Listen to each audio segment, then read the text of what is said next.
Hello అండి, నమస్తే.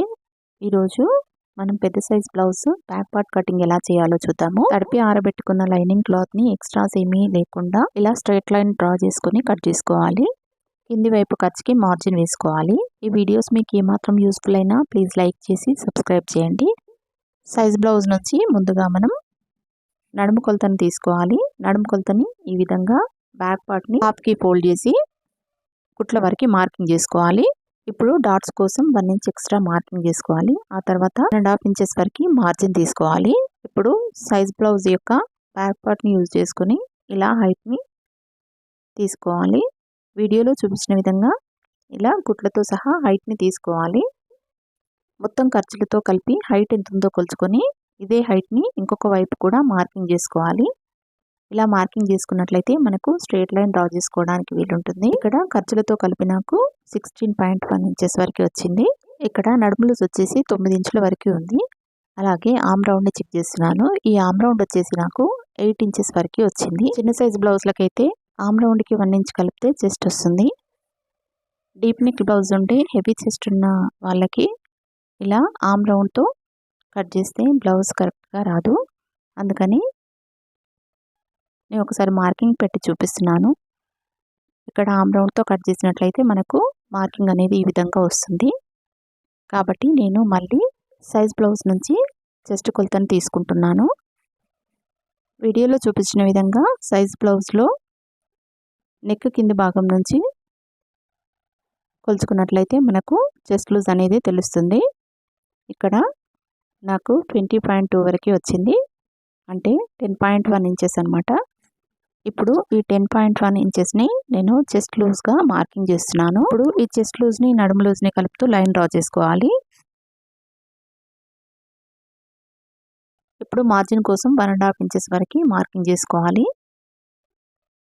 ఆ తర్వాత కింద మార్జిన్ని పైన మార్జిన్ని కలుపుతూ లైన్ డ్రా చేసుకోవాలి.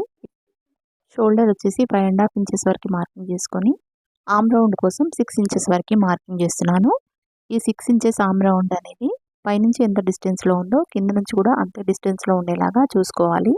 ఇప్పుడు చంక రౌండ్ కోసం 1.5 ఇంచెస్ వరకు మార్కింగ్ చేసుకొని ఇలా స్ట్రేట్ లైన్ డ్రా చేసుకొని ఆ తర్వాత రౌండ్ స్కేల్తో ఇలా ఆమ్ రౌండ్ని డ్రా చేసుకోవాలి. షోల్డర్ దగ్గర ఖర్చులకు వదిలేసి ఆమ్ రౌండ్ ఒకసారి చెక్ చేసుకోవాలి. ఇక్కడ నేను ఆమ్ రౌండ్నే చెక్ చేస్తున్నాను. ఈ ఆమ్ రౌండ్ వచ్చేసి నాకు సైజ్ బ్లౌజ్లో ఉన్న ఆమ్ రౌండ్ కంటే 1/2 ఇంచ్ వరకు ఎక్కువగా వచ్చింది. అందుకని నేను ఇంకొక లైన్ డ్రా చేస్తున్నాను. ఇక్కడ ఆమ్ రౌండ్ అనేది ఎలా మార్కింగ్ చేసుకోవాలో చూపించడానికి నేను ఇలా కిందికి పైనకి జరిపి మార్కింగ్ చేస్తున్నాను. అంటే ఆమ్ రౌండ్ అనేది మనకి ఎక్కువగా వచ్చినట్లయితే కొద్దిగా పైనకి లైన్ మార్కింగ్ చేసుకొని ఆ తర్వాత రౌండ్ షేప్ డ్రా చేసుకున్నట్లయితే మనకు సరిపోతుంది. ఒకవేళ ఆమ్ రౌండ్ అనేది తక్కువగా వచ్చినట్లయితే ఈ ఎల్ షేప్ లైన్ అనేది కొద్దిగా కిందికి మార్కింగ్ చేసుకొని ఆ తర్వాత రౌండ్ షేప్ని డ్రా చేసుకోవాలి. ఇప్పుడు నెక్ హైట్ని మార్కింగ్ చేసుకోవడానికి సైజ్ బ్లౌజ్ నుంచి ఇలా బ్యాక్ నెక్ వరకు మార్కింగ్ చేసుకోవాలి. ఆ తర్వాత కొద్దిగా మార్జిన్ తీసుకొని ఆ తర్వాత విడ్త్ని చెక్ చేస్తున్నాను. ఇక్కడ నెక్ విడ్త్ వచ్చేసి పైన వైపు 2.5 ఇంచెస్ ఉండే విధంగా, కింది వైపు 3 ఇంచెస్ ఉండే విధంగా మార్కింగ్ చేసి ఇలా కర్వ్ డ్రా చేశాను. ఆ తర్వాత భుజాలు జారకుండా ఉండడానికి ఇలా నెక్ వైపు 1/2 ఇంచ్ ఉండే విధంగా ఇలా క్రాస్గా మార్కింగ్ చేసుకోవాలి. ఆ తర్వాత కుట్ల కోసం కొద్దిగా మార్జిన్ వదులుకొని ఆ తర్వాత నెక్ కొలుచుకోవాలి. ఈ నెక్ రౌండ్ అనేది మనకు సరిపోయేలా వచ్చేలాగా రౌండ్ షేప్ అనేది డ్రా చేసుకోవాలి. ఇలా మనం పెట్టిన మార్కింగ్స్ ప్రకారం కట్ చేసుకోవాలి. ఇప్పుడు షోల్డర్ మధ్య భాగంకి ఫోల్డ్ చేసినట్లయితే మనకు డాట్ మార్కింగ్ అనేది తెలుస్తుంది. ఇలా షోల్డర్కి మధ్య భాగంలో డాట్ మార్కింగ్ చేసుకోవాలి. ఈ డాట్ మార్కింగ్ అనేది ఖచ్చితంగా 1 ఇంచ్ ఉండేలాగా చూసుకోవాలి. వీడియో నచ్చితే లైక్ చేయండి.